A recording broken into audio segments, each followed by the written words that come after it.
How about that? You shouldn't chase me like that. Why not? Paddy. What about my father? All right for him. You must be joking. Come on, come on. Come on, move these now.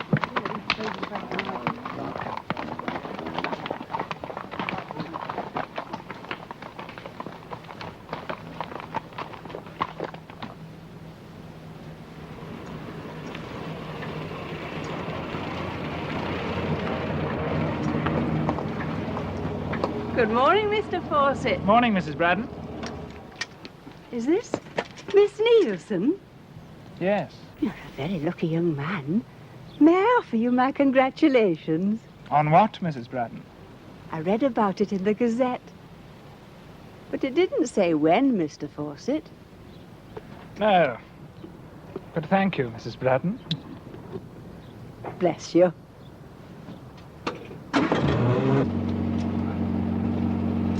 Goodbye, Mr. Fawcett. Goodbye, Miss Nielsen. Goodbye. Come on.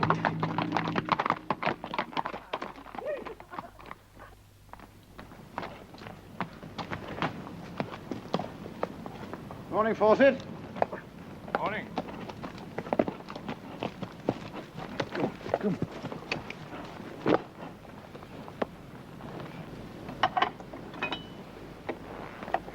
Come on. I just saw your son Paddy on the moor. Don't often see him on a horse. No. Oh, his Alvis looked a bit of a wreck when I saw it the other day. It was a damn silly thing to do. He has the luck of a cat. Well, I'm very pleased he wasn't hurt.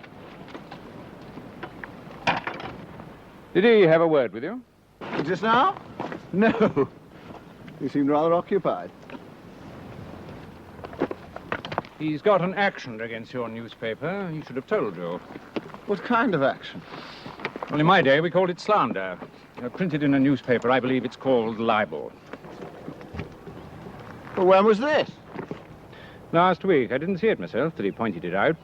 Well, what did we say? A lot of tosh, mostly. But he's taken opinion. I'm sorry about it. Well, I'd like to see him. Put things right. Counsel says you can't. I'd keep it out of court and no more said. Well, if we have said something. You have. £50,000 worth, apparently. 50s? That's what counsel said. Sorry about it, Hadleigh. Paddy should have told you himself.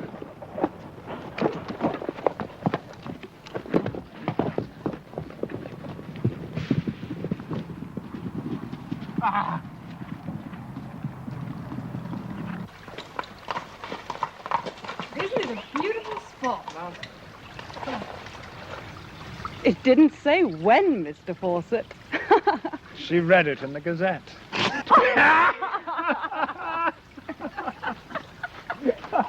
Come on. Come on. Come on. Well? Are you sure he said last week? Yes, but last week or any week, you should know. You read the proofs. I've checked every story, James. We didn't mention Paddy Fawcett. I'm always very careful when that young man's name is mentioned. Where is Walters? I phoned him. He's on his way. There's a lot of loose talk about libel, but it usually comes to nothing. Yeah, well, it isn't loose talk when they've taken counsel's opinion and agreed a sum in damages. But you're insured against For libel, James. £10,000, not 50. What the hell would we write about that lad? To write nothing at all would be safest. What does it cost to fight an action like this? Well, we shall have to notify the underwriters, but first let's be sure we have cause for an action. I can recall no mention of him, certainly not by name. But to fight a £50,000 action and lose and have the costs against you, about the same again, say, £80,000 in all? Damn that bloody newspaper. Who are Fawcett's solicitors? Braybrook and Miller. George Braybrook handles the Fawcett affair. Phone him. I could, but first I'll need to know what I'm going to talk to him Fawcett, about. an action against my paper. Now try. Oh, you're running ahead of it, James.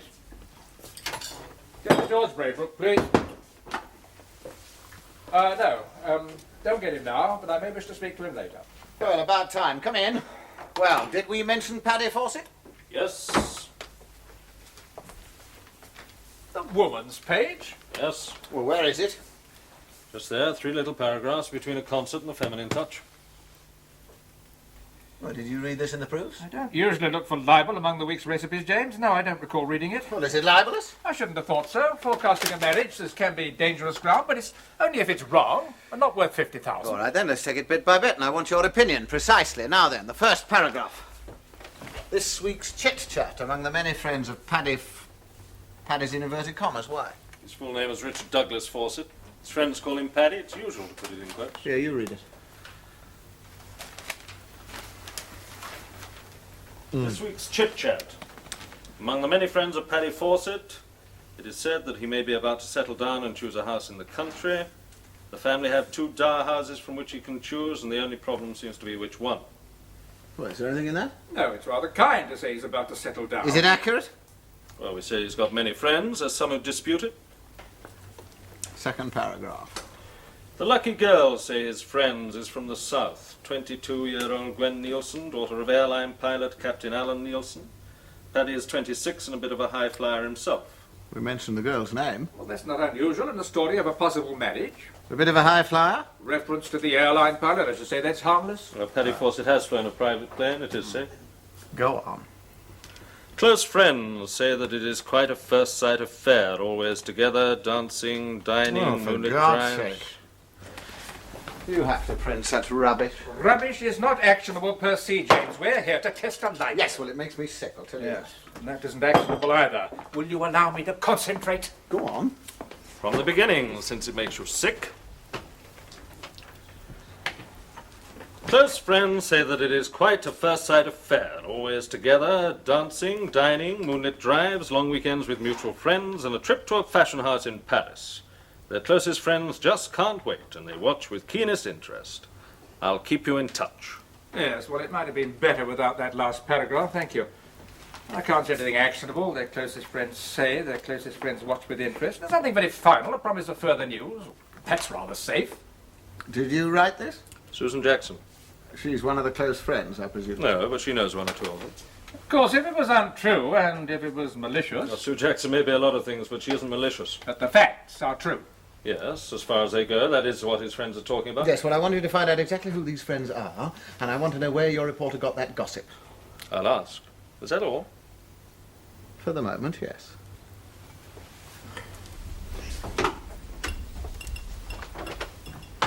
You must try and relax, James. Fawcett has some strange ideas. You say he asked you to settle out of court? Yes. Oh, well, at best it may take only an apology and a few £100 to make amends. Look, I don't want an action at all. I pay £500 a year for libel insurance, and that covers £10,000, and then I've got to pay the first 10% myself. I can't afford it. Then there's the girl. Yeah. You were going to phone Braybrook. Oh, James. Get me George Braybrook, please. Now we know the strength of it, I think you should have another word with Douglas Fawcett. Well, I don't see what good that'll do. Cheers. Good afternoon. Toby Appleton here. Well, George, a small matter you can help me with. A matter of taking counsel's opinion, as I understand it. Fawcett and a possible action against the Gazette. No, Paddy Fawcett. No, I'm asking you, George. Oh, you don't? Oh, do you know who does? Oh, I'm sorry to have troubled you. He no longer handles Paddy Fawcett's affairs, and he doesn't say who does. And he was rather grim about it. You can't get stories like this if you go around saying who told you. Look, I don't care if you never get another story about him. I want to know where you got this stuff from. Someone very close to the Fawcetts. I wouldn't have said closest friends. I still want to know. Betty Strickland. The young Mrs. Strickland? Yes. Are you satisfied? Well, doesn't he like the way it's written? He doesn't like what it's going to cost him. Well, he wanted social gossip, and that is straight from the county stables. Yeah, smells like it. Do you know the girl? I've seen her. She's quite pretty. And they are always together. Or does she know about Paddy Fawcett? That's why it was interesting. I thought it should have been a news story. Well, I didn't.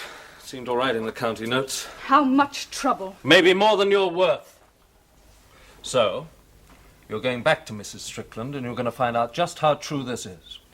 Do I mention the libel? Not unless you have to. But you do ask her if it was malicious. Malicious? Well, it's not a 4-letter word. She'll know what it means. A pint, love, please. Spencer, isn't it? Paddy Fawcett, you remember. May I introduce my friend, Miss Nielsen, Mr. Spence? How do you do, Mr. Spence, love. Mr. Spence? And doesn't the name Nielsen mean anything to you? Slumming, Paddy? Prang the Alvis, didn't you hear? Hence the walk. Thought we'd pop in here, see how your paper was doing. Doing well, is it? Lots of cash? Paddy. I'm going to take a lot of money from it, aren't we, Gwen? I hope so, but first... What are you drinking, Miss Nielsen? Thank you. I'd like an Irish and tonic. An Irish and tonic. Please. And you? Gin. A large Irish and tonic here, and a large gin for Mr. Fawcett. Anything in it? Hmm?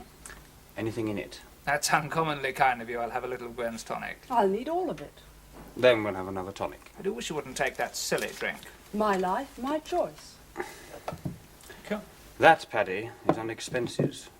And that is all you'll ever get out of the Gazette. I don't bank on it, Spencer. Anyway, here's to your health, and here's to a prosperous future for the Gazette. It'll need it. I might be your new boss. You're also a bit of a comic. Glad you think so. I'm here to look after my interests. And that isn't a joke, is it, Paddy? Well, you've been up to some funny tricks in the past, Paddy. Tell me about this one. You don't know? No. Oh, well, not to worry. We didn't expect you to know, or Walters to know. We don't blame you. But Hadleigh should have known. He can't crawl out of it. He's going to have to pay until it hurts. And since he's paying for this, we'll drink to his misfortune. Phone call for Mr. Oh, I bet this is it. Excuse me, will you?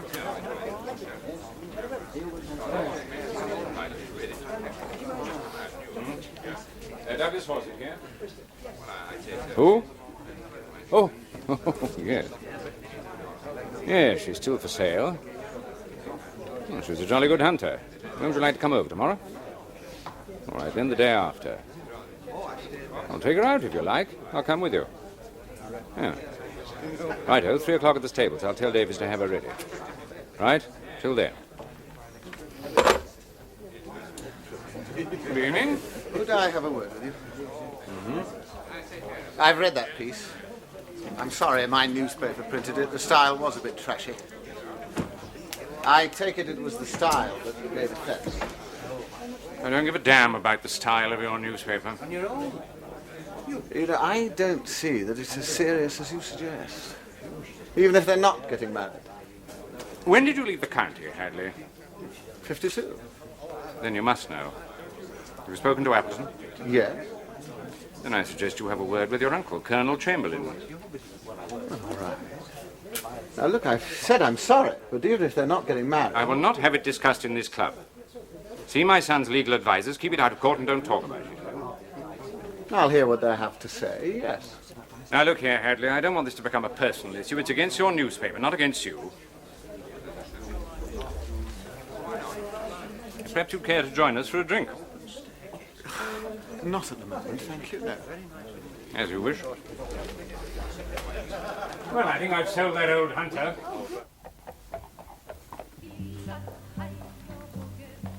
Marvellous, what are they? These, my dear, are mint juleps. I learned to do them in the States. Like it? Now then, tell me what it's all about. It's the story you gave me about Paddy Fawcett. Oh, I've read it, my dear, and it's all true. I thought you wrote it very well. Wrote what you said. You asked, darling, and I told you. And every word is gospel. There's been a bit of trouble about it. Oh? Douglas Fawcett has been on to my proprietor. Oh, that won't be the first time Douglas has had to get Paddy out of trouble. But you said this was serious, that they were like this. So they are. Do sit down, Susan, dear. Well, did I get anything wrong? Always together, dining and dancing. But of course. Long drives in the moonlight. Certainly. Weekends with friends. Causing quite a lot of talk. Well, the trip to Paris. A weekend, no less, and a week at Monte. But I thought that might have been going a bit too far. And are they going to be married?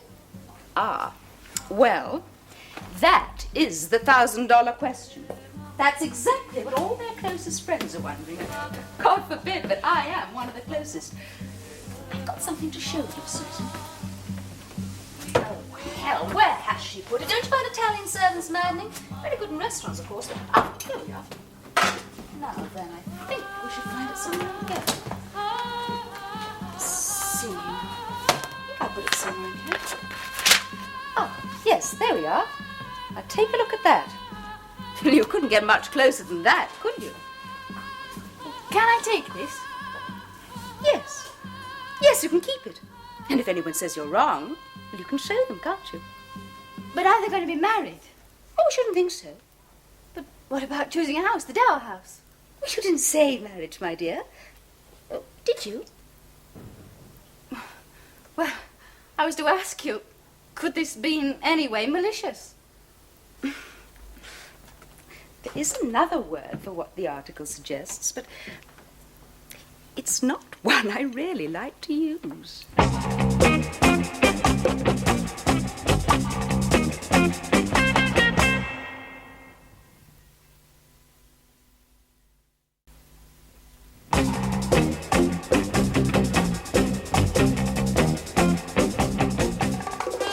Worse than malicious? That's what she said. There's another word for it, but she wouldn't like to use it. What word? She wouldn't say. You've seen her before? Is that the girl? Yeah, that's her. There was something that Paddy said that struck me. He seemed to think that the name Nielsen should mean something. All right, let's take it from there. Her father is an airline pilot, Captain Alan Nielsen. It means nothing to me. Is he a hero or something? And the girl, is she married already? Well, she wasn't wearing a wedding ring. Have you seen her before? Nope. Or a picture of her? Model, pop star, films? I think she's a tart. Yeah, that's possible.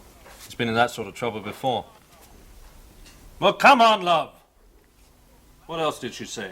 She sought you out and she sold you this. She didn't. I heard that Paddy Fawcett was going steady. I went to her and asked.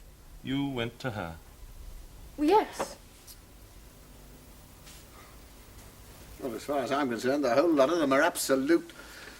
I know Douglas Fawcett's a bit of a rogue, but I think you're making too much of it. You mustn't make it personal. Well, yes. He's made a family affair of it. He said speak to you. I can't think why, unless I could advise you not to cross him. He's got a lot of influence. What do you say, Toby? Keep his name out of it. Settle out of court.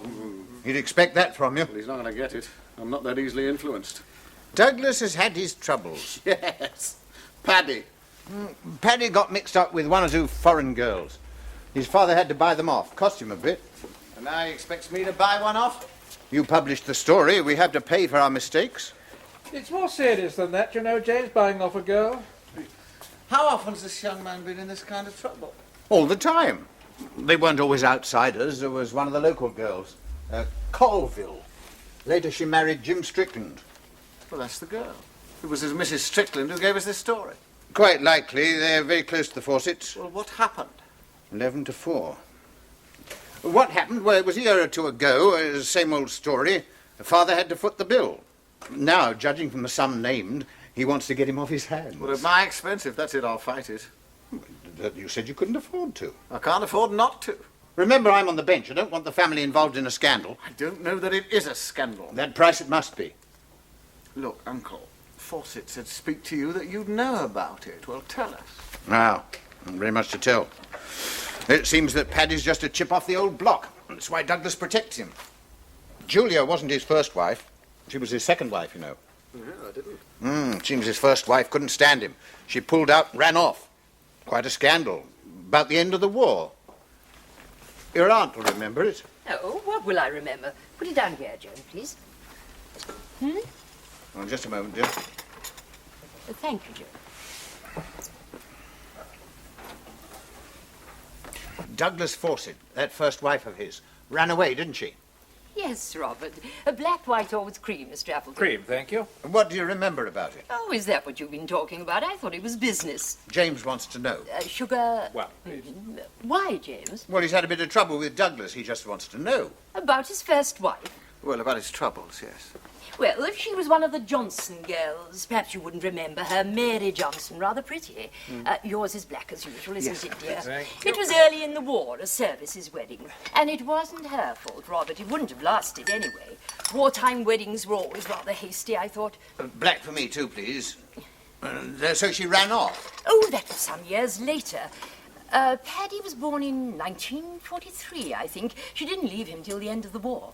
When Douglas came back, he had a bit of a roving eye. There was a row, and she left him. Ha ha, it's not what I heard. Perhaps not. Well, coffee, please, dear. You know coffee upsets you at night, Robert. There were some end-of-the-war parties held over at Foxley, young officers waiting to be demobilized. Douglas had been very unkind to her, and she used to help over there. There was an affair with a young officer, row with her husband, and she left him. Well, from what I heard, Martha, she was just a little bit pregnant. That's what the row was about. Well, they did get married, dear. There was a divorce, some scandal about her having a baby, and it had to be rushed, that was all.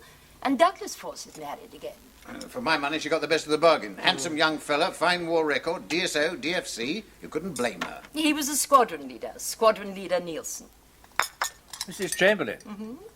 That young man, was his name by any chance Alan Nielsen? Yes, that's right, Alan Nielsen. If Gwen Nielsen's Alan's daughter, that makes her and Paddy... Paddy Fawcett and his half-sister. They can't marry. I had no idea. I knew nothing about it. How long have you known about it? Yes, well, thanks for warning me. Yes. Goodbye. Our favourite lawyer, Toby Appleton.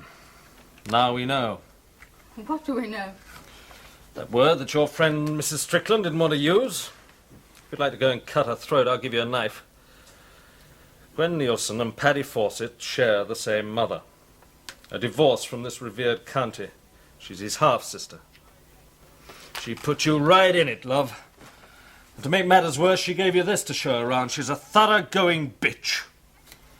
But it was she who said all this to me. That his friends were talking, isn't she liable? No, it's a matter for the pursuer. We published it.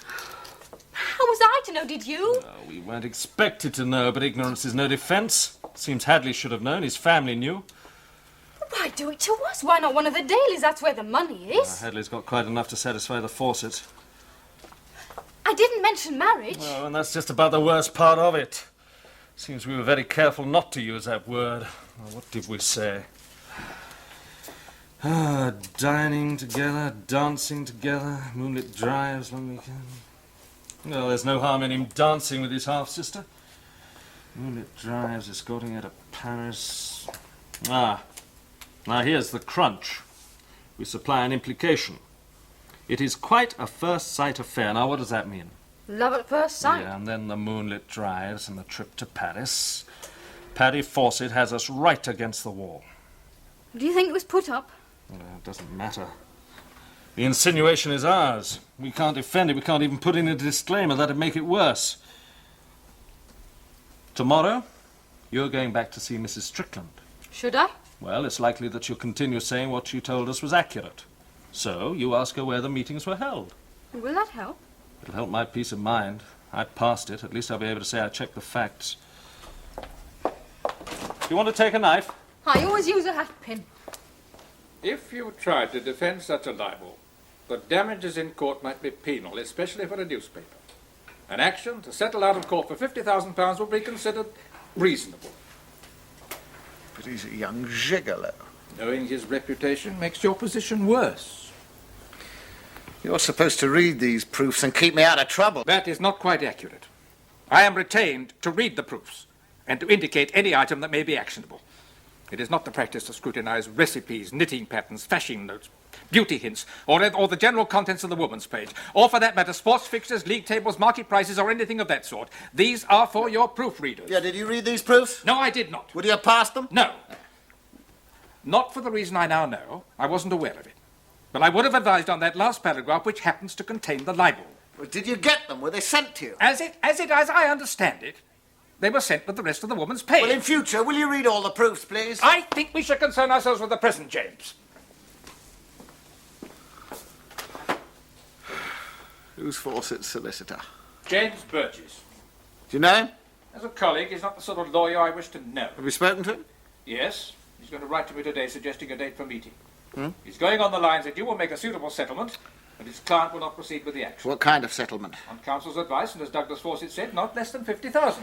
Look, that's ridiculous. But not unfair in the circumstances. Paddy Fawcett is a young man, of good family, with his life before him. Douglas Fawcett is a rather shrewd man who wants to see his son set up out of his way with money of his own. Yes, well, not my money. I can't afford it. Unfortunately, you can, James, and the Fawcetts know it. Look, can we make the newspaper a separate company from the estate? Yes, but not now, not in time. No, the action is against you personally as owner and publisher. Well, isn't my... Burgess made that point quite clear. Look, is my innocence of any value? I mean, I didn't know. How could I possibly know that it was malicious? Your family knew, James. It was matter quite widely known in the county. It may even have been reported in the Gazette of that date. And also, you were living in the county at that time. You said you didn't leave till 52. Douglas Fawcett questioned you on that point. You know you're paid to advise me, not lecture me. For God's sake, I know what sort of trouble I'm in. 3 stupid, badly written paragraphs and everything comes crashing down. You won't be ruined, James. How much are your engineering shares worth? Well, at today's price, about £20,000 at the outside. It doesn't even begin. Can we fight it? Yes, but if you did, you'd have costs. Possibly costs for both sides. I could lose this newspaper.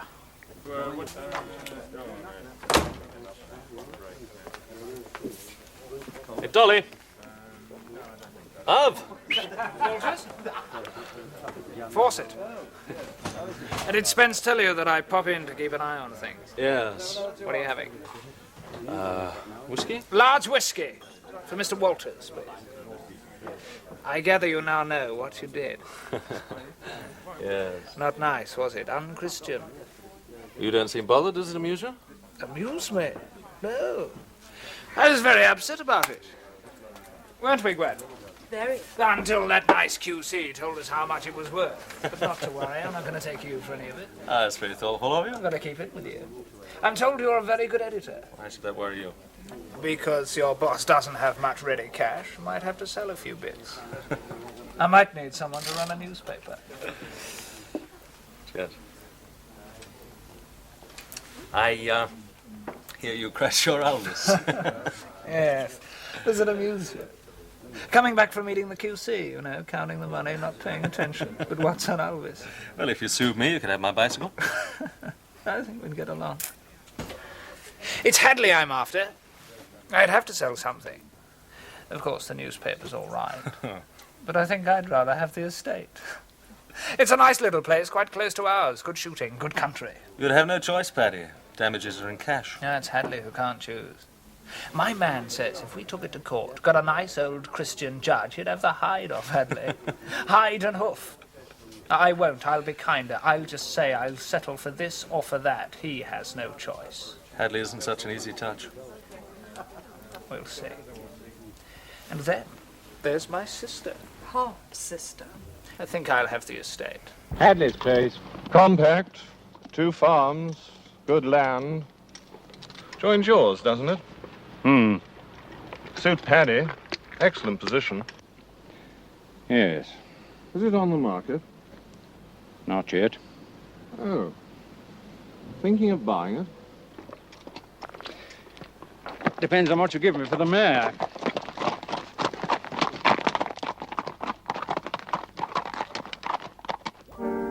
I gave you a photograph. Photographs don't lie. That one did. But I said nothing about marriage. No? I said he had a girlfriend, and he has. I said he was thinking of settling down, and he is. Choosing a dower house. Or an estate. It was you who called her the lucky girl. I'm told you had a bit of trouble with Paddy Fawcett. Oh, Paddy Fawcett is trouble. Most enjoyable trouble. But you... Well, you and he... We were engaged. And now, we are very good friends. My editor wants to know if your story is accurate. You said they spent weekends together. Oh, there's the still trouble. Yes. You said with mutual friends. Is it important? I want to know if that's true. Where? Well, here. You see, my dear, I do know. Where else? Oh, with Douglas. Of course, that would be very sedate. And what is that supposed to mean? Oh, nothing. Nothing at all. What should it mean? Just high spirits and brotherly love. What else? They're very fond of each other. That's not what you told me. What did I tell you? You were telling me about the places they went to. I was. Maybe they have no mutual friends other than yourself. Oh, but they have. Yes? Scattered all over the continent. I say, that's nice. Where they spent weekends. Paris, Monte, Rome. And here. Is any of this true? So far, all you've told me is uncheckable. I just have to take your good word in good faith. And I don't believe you have any faith.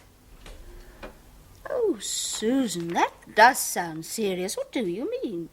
Is Paddy very angry? He is very pleased, and I think you know why. But I haven't caused any trouble. Like hell you have. You've put me right in it.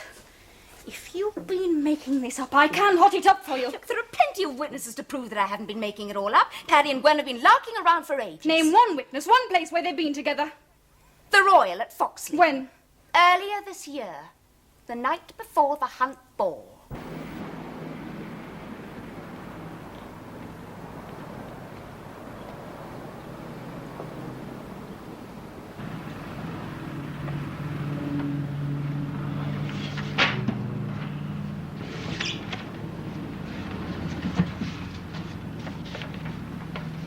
Yes, sir. Can I help you? Just to look at your register, February 19th, 20th. Just like that? No. Just one name. What name? Fawcett. Check that he stayed here. I'm still not allowed to say. Are you a detective?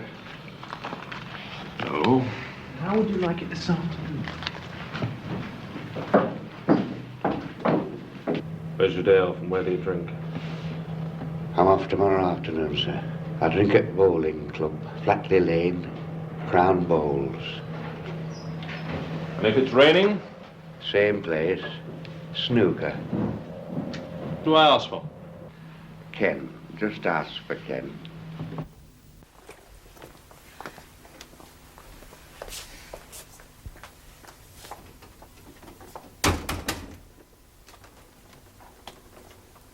I wonder when you come and see us. It's no pleasure. So far, I've been getting everything second-hand. Who from? Appleton. Appleton is my legal advisor. That's not second-hand. Well, I'd rather hear it from you. All right, then. You will hear it from me. You knew, didn't you, that Appleton doesn't read the woman's page? I don't know what he reads. I sent it to him. Why did you use this story? On instructions from you. You say it gives tone to the paper. Interests people in the best houses. Well, this story came from one of the best of houses, the young Mrs. Strickland. Friend of Paddy Fawcett's. You can't get much higher than that. Why use this one? Thought it had local interest. Then why didn't you put it on a news page? Why did you put it in an item that I don't read, that Appleton doesn't read? Look, if you think there's a vendetta against you, you may well be right, but it is not in this office. Then why didn't you put it openly on a news page? I didn't think it worth the space. How carefully did you read it? I read it. And then you tucked it away. I'm told they're after my newspaper. You're in one action already. Don't talk yourself into another. Did you come here to argue or to sort this out? This can't be sorted out. Most things on a paper can be. Yes, well, not this one. Well, since you're accusing me, would you please tell me what is happening? I'm being summoned to a meeting of Fawcett's solicitor. I'm told there's to be no quarter, and I shall have to pay. And I'm told they are after the newspaper. He told me he isn't. Have you been seeing Fawcett? I have seen Will him, you yes. keep away from him, please? Don't you want to know what he said? I want to know why you've been seeing him. He comes into the pub. He told Spence he was after your paper, then he sorted me out and told me he isn't. He said he was much more interested in your estate. I don't think the case is quite as strong as that. We can put up some sort of defence. Such as? Well, we published in good faith. That's no defence in this case, and you know it. The story was given to us by a friend of the Fawcetts. And she gave us this photograph to convince us. An innocent family friendship, and you had to blow it into something more. You must be off your head. I have one other line that might be a bargaining point. I'm seeing a porter Look, tomorrow will you night. keep out of this? Neither you nor any of your staff are to see Fawcett or anyone connected with this case. You're to leave it alone. You're to leave it to Appleton. You will not spread this libel any further. Well, is there anything I can do? Well, do you happen to have £50,000 lying spare? What are you going to do? I'm going to hang on to this bloody paper.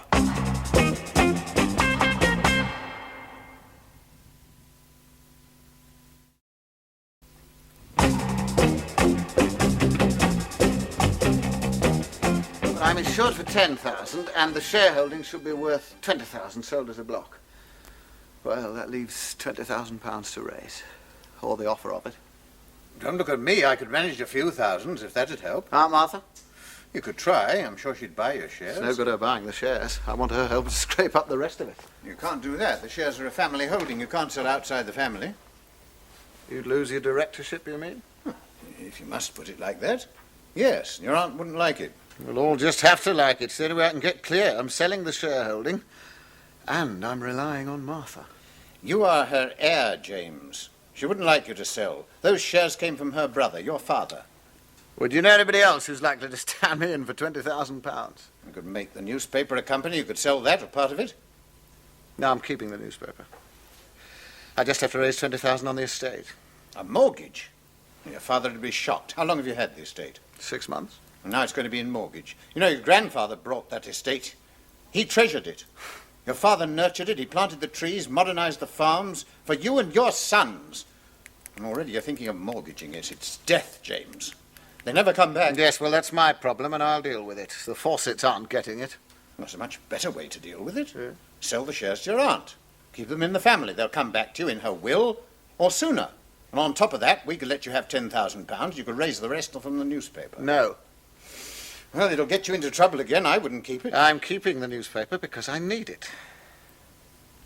How do you suggest doing it? Selling the shareholding. To your aunt? All right, if I can have the £10,000 on loan. I'll get the rest from the estate, and I'll make those Fawcetts pay for every penny of it. You know, James, I've been on the bench for a good many years, and I've learnt one thing, and it's this. We have to pay for our mistakes, but we must learn to pay for them without rancour. And I've learnt one thing too, Uncle. And that's that a newspaper owner shouldn't try to be a gentleman. I don't think you ever were. And being well-bred nowadays is so rare that it's bound to involve a certain amount of inbreeding. That sort of remark in present company is particularly... ill-bred? Yes, and as a bon mot, it's worthy of a facetious undergraduate. Oh, my dear Betty, before we turn this into a slanging match, may I remind you that I'm here at your kind and urgent invitation, and so far have been offered a sniff of no kind of friendly spirit whatsoever. Paddy, darling, do stop trying to talk like the Admirable Crichton. I'd love an Irish and tonic. I suppose you know that girl from the local rag's been here? Yes. Twice. So, that's good. Means they're all churned up. Well, why should they be churned up? We don't want that little paper, do we? You said we wanted the estate and that when you got it... Yes, I know. You're so Why rude. send that twit of a girl? I would have thought Walters at least. Because she was the one who came here for the story in the first place. Yes, I know we arranged that then, but I would have thought that by now... Follow up your own story. Something to do with professional etiquette, I suppose. It isn't the medical profession, darling, and I don't suppose there is any etiquette in the rag trade. That's clothes. You know what I mean. Why are you so upset? What did she say? Nothing in particular. She just made some rather vague threats about making it hot for me if I deliberately lied. But my darling Betty, you invariably speak the absolute truth, if not all of it. Look, Paddy, when this thing started, you promised me there was going to be a lot of money for old rope. Or to use your more puerile expression, a lot of dough for a few acid drops. Still is. Now, what did you say to her? Well, I told her she could check on anything I'd said, and that a lot of people had seen you together. Now, what's there to worry about then?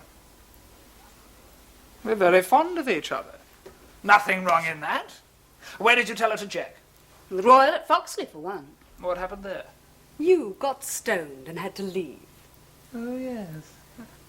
Well, that was ages ago. Don't worry, love. No harm done. As I said, I'm not a friend of Mr. Fawcett's, but I know him. Just want to know what happened at the hotel. Now I would. Inquiry agent, something like that. Something like that. What was the trouble? Oh, well, it wasn't much, really. It's the governor, you know. He's a bit stuffy. Likes to think he's running a family hotel. Your second would.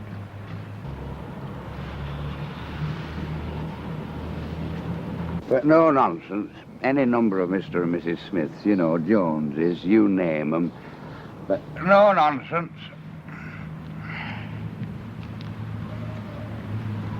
It's not worth paying for. I'm listening. Is it divorce? No, nothing like that. Ah, well, it's just as well. It wouldn't have helped you. I'm two up. They booked in quite early, about 6 o'clock. Separate rooms, of course. Well behaved. My Jack. You could see they were spoiled. Loading it a bit with the stuff. Had a drink in the bar. Then they went for a drive. Well, they got back about 10, a bit high. More like high-spirited, you know, laughing. They went down into the cocktail bar, started knocking them back. Wanting to treat all the customers. Forcing it like yours. I know. Ah, well, the governor, he doesn't like that. Not if you're forcing it. Likes it nice and quiet. Mustn't upset the customers, you know. Ah, well, we thought we had a right pair on our hands. But you get them from time to time. You have to put up with them, within reason. Well, the guests started to leave, but they stayed on.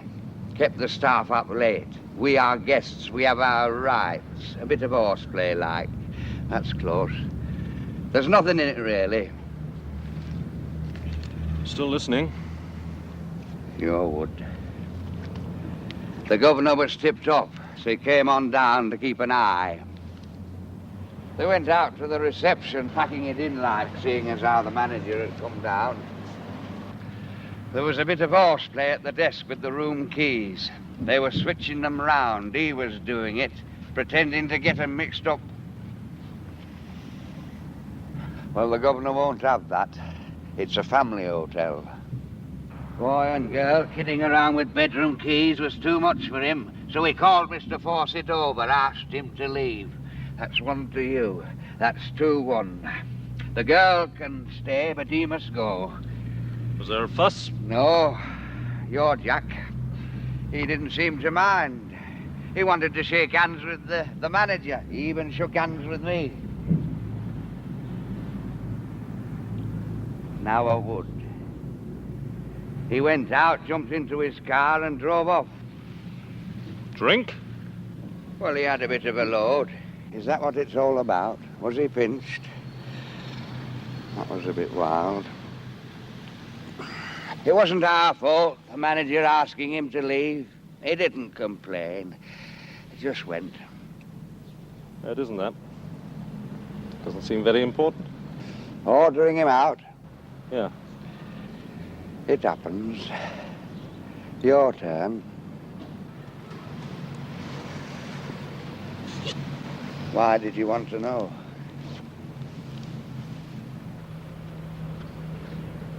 I wanted a statement that he was asked to leave. For a court? No, nothing to do with the court. Well, if you want someone to say he was asked to leave, the governor will do that. He's very keen on it being a family hotel. He'll say it out loud, and you don't have to pay for it.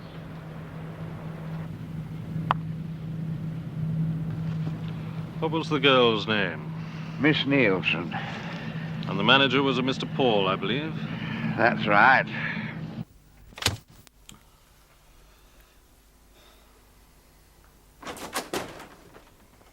I haven't much time. I'm meeting the solicitors in half an hour. Don't you want any help? I need all the help I can get, but I'll manage, thank you. And I'll keep this paper. Do you want something to bargain with? And what can you offer? A statement from a hotel porter. Royal Hotel Foxley. Will be confirmed by the manager and Mr. Paul. Its value is that it doesn't persist with the libel, and it does show that they were larking around, causing trouble, having some sort of fun with people. You should show it to Appleton. Could he do anything with it? I'll give him a chance. He's brighter than you think. Secondly, if you add to it the fact that the story came from a friend of the Fawcetts, and thirdly, a photograph from the same source. It isn't much, but at least it'll be a private meeting, not a court. They want to keep it out of court. I'd hit them with all three, and then ask why. At least it'll give Appleton something to lead with. Frank Walters sent this. It was supplied by Mrs. Strickland to confirm the story. Yeah, dangerous, James. I don't think it'll help. What, with that report? It'll depend what Burtis is coming to tell us and also on how we can use it. But not a statement by a porter. That's dangerous, too. Well, the manager of the hotel's going to supply a statement, too, if you want it. Yes. Get me Mr. Walters, please.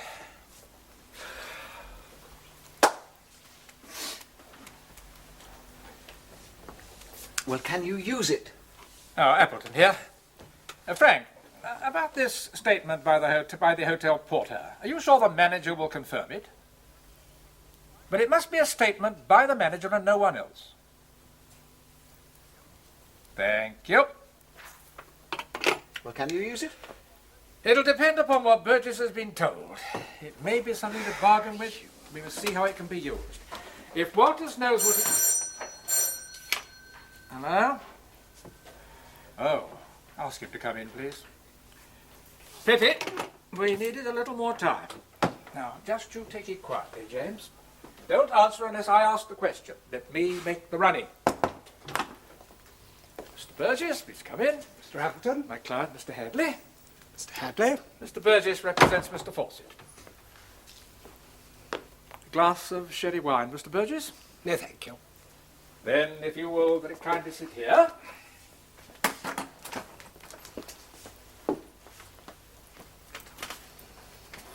You have the papers? Yes, they're all prepared. Thank you. I've had a talk with my client. We have some sort of answer, or at least explanation. It's a very nasty libel, Mr. Appleton. What answer could there be? Yes, yes, indeed. Most unfortunate. Now, my client referred to in your article as Paddy Fawcett. Yes, we know about that, Mr. Burgess. We are not denying publishing it. We could come to the matter of damages. As you wish.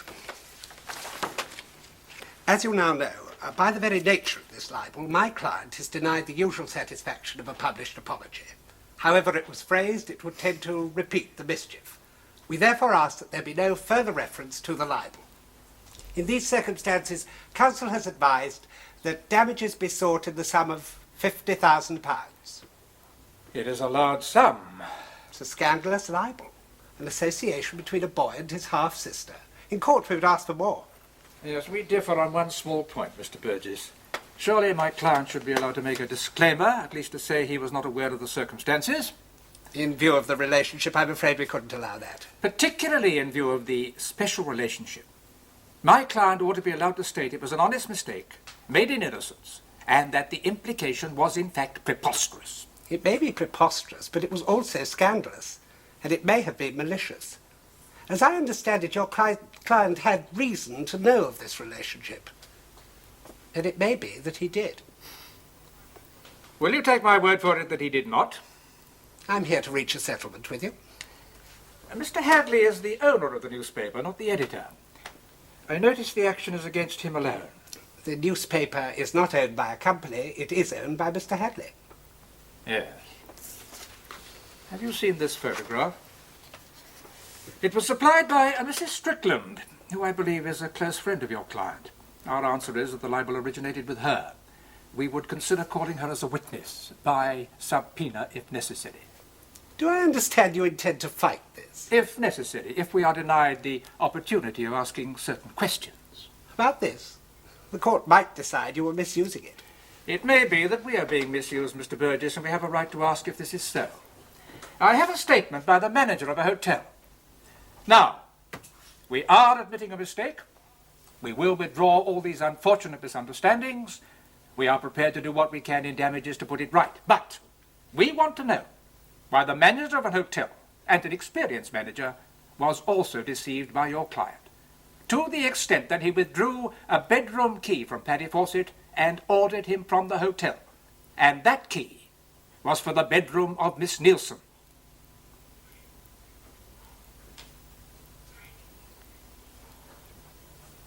Are you persisting in this libel?